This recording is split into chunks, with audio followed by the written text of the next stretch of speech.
Újra itt vagyunk. És onnan jöttünk ki.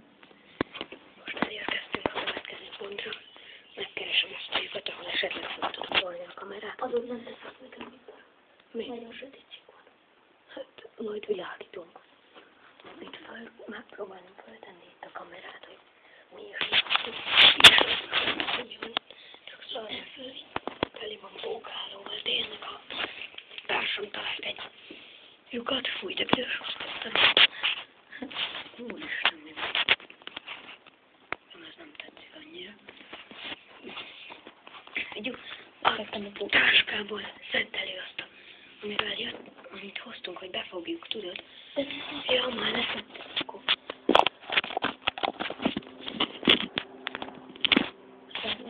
És most fordítva is megmutatom.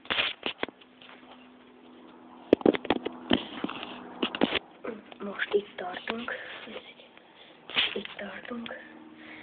És megyünk tovább. Na várjál, valamit akar mondani a társam. Fordítsd arra. Nézzétek arra, elég nagy sötétségben. Igen. Elég veszélyes lehet, ezért egy kicsit megállunk.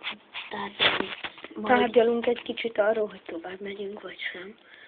Ha mindent nektek szólunk, és jelentkezik. Viszont. Sziasztok!